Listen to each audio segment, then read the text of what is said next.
Bonjour et bienvenue dans ce nouveau tutoriel de préparation de chantier. Aujourd'hui, nous allons découvrir comment réaliser un planning pour un chantier de BTP à l'aide du logiciel Microsoft Project. Au préalable, voici quelques notions de base sur la planification. Il existe plusieurs formes de planning. Le planning PERT, le planning chemin de fer, le diagramme de Gantt.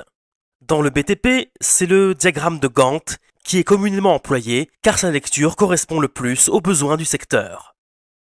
Un planning est donc généralement constitué de deux parties à coller. Un descriptif des tâches indiquant la désignation, les dates et la durée, la représentation graphique de cette tâche dans le diagramme de Gantt.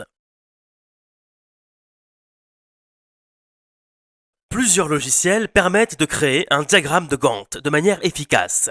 J'aborderai ici le logiciel Microsoft Project. Voyons maintenant comment créer un planning. La première étape consiste à établir le listing des tâches niveau par niveau, bâtiment par bâtiment. Pour plus de précision, votre planning devra se décomposer en ouvrages élémentaires, tels que les voiles, les poteaux, les poutres et les planchers. Une fois votre listing de tâches créé, commencez par attribuer une durée arbitraire de 5 jours à chacune des tâches. Cette durée arbitraire de 5 jours n'a aucune justification et sera ensuite effacée. Mais elle a pour but, dans un premier temps, de dilater l'affichage des barres dans le diagramme de Gantt afin d'y voir plus clair. Nous allons maintenant créer les liaisons entre les tâches. Qu'est-ce qu'une liaison? Il s'agit de la fonctionnalité de base d'un logiciel de planning qui permet de lier les tâches entre elles afin de créer un chemin entre plusieurs tâches. Grâce à ces liaisons, la modification de la durée d'une tâche entraînera le déplacement dans le temps des tâches qui lui succèdent.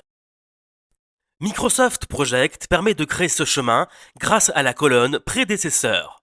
Dans cette colonne, nous allons inscrire le numéro unique de la tâche à laquelle nous souhaitons nous lier. Par exemple, pour lier ma tâche numéro 5 à ma tâche numéro 4, j'inscris dans la colonne prédécesseur de ma tâche numéro 5 le numéro 4.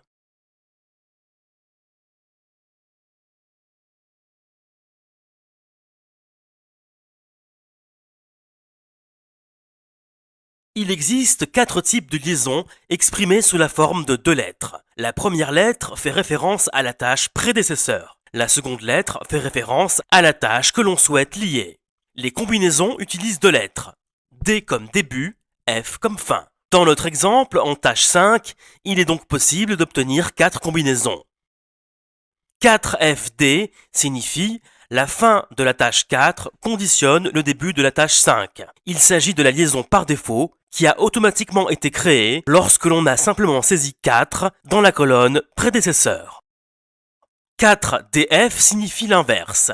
Le début de la tâche 4 est égal à la fin de la tâche 5. Ceci permet de créer un rétro-planning. 4DD signifie que les deux tâches ont la même date de début. 4FF signifie que les deux tâches ont la même date de fin.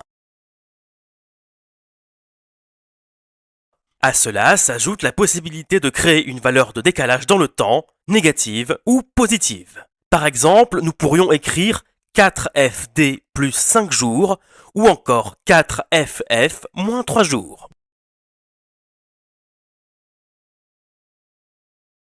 Maintenant, créons nos liaisons intelligemment. Adoptons pour cela une logique de chantier et raisonnons en termes d'équipe. Notre équipe de voile ne pourra pas être à plusieurs endroits au même moment. Nous pouvons donc lier les tâches voile entre elles à l'aide de liaisons de type fin-début ou FD.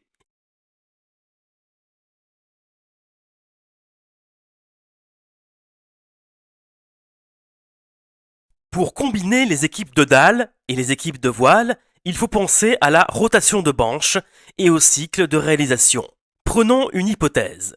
Pour pouvoir commencer à coffrer le premier plancher haut, il faut que les voiles soient terminées de moitié sur le niveau. Nous pouvons donc ajouter un prédécesseur sur la première tâche de plancher de type DD plus 50% ou FD moins 50%, ce qui revient au même. Vous allez ainsi pouvoir bâtir le squelette de votre planning et intégrer toutes les contraintes de planification.